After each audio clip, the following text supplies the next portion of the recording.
We joined Justin SNAITH at SNAITH Racing in near Futura Park this morning to take us through his runners, and just a number of really nice horses you have lining up at Hollywood Bets Durbanville. Race 1, let's jump into it. It's a Hollywood Bets Welcomes You maiden plate over the 1,000 metres. I know there's 3 of them, but Dancing to the Light is drawn 2. Give me the green light first timer. They're clearly in form. Yeah, look, he's actually a very good-looking horse, and I think the 5 furlong 1,000 will be on the short side, but you can expect, I think, a nice run. But I think the one, I'll go through all of them. I think Richard on Unicorn Alert could be a little roughy in the race. He's very on the go at the track in the morning. He's always, he's quite a busy individual, and I think if he overcomes a draw, he could run a creditable race and maybe worth putting into quartets and trifectas. I've put a filly in here because I just find the colts are a bit slow over the 1,000 metres. So very interesting. She's going to make a big improvement and certainly must go into everything. Yeah, so the filly being Jet Green with Grant Van Niekerk aboard. Race 2, the Cape Turf Club maiden plate over the 1250. 2 runners. Santo Domingo is the helmet first timer, and then you also have the Grey King.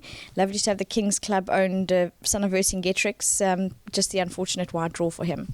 Yes, I think this is the race where Bernard's riding Coastal Command, and if he could loop the field, go to the outside fence, go back to the inside fence, and he should still win. Bernard could actually ride it backwards and probably still win, in my opinion. It's just everything's set up. He's run behind some beautiful individuals, and I think he's going to take a ton of beating. Grey King, a little bit of a wide draw, so probably going to leave it to Grant, but it's a big ask for a young horse. He is very immature. He's got that look of a puppy look about him, so this will certainly be a race that will bring him on. The Santo Domingo will probably be looking for further. His last gallop was all right, but I just get the feeling he may need a run or 2. But in saying that, his last gallop wasn't too bad. So maybe a small chance, but the favourite's going to be very hard to beat here. Race 3, Gulf Racing maiden plate over the 1250. Lindbergh, you've got Grant aboard. He's had the 3 runs. Looked a bit closer to the pace last time. Do you think that he's just a horse that's finding his feet? Definitely. I think the gelding is certainly going to help. If there's a horse on the day I think will run better than his form, he could be that horse, Lindbergh. I do think Pit Stain, I think with Richard Fourie up, is going to be very hard to beat here, like the race before. Is a bit of a standout horse. But Lindbergh is the roughie of the race. Certainly a horse that you can maybe put into the odd bet. I do think coming back from gelding, he's much more stripped. The track will be in great nick. It was very firm on Tuesday. We've got some beautiful rain now. That track on Saturday, I think, will be as good as we'll have it the whole year. So looking forward to that.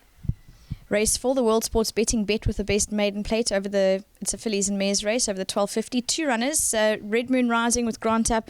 She's getting closer with every type of run, and looks to be a nice horse in the making.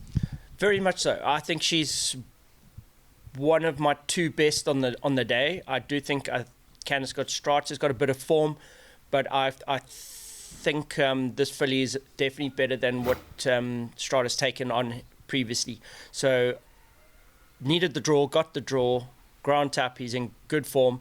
I think she's a big runner, and I think the backup here as well is a filly that's going to improve. May just need her first run back. She's had a bit of a break, but that's Trey Schick. But certainly a filly, great backup, could also be in the quartets and trifectas.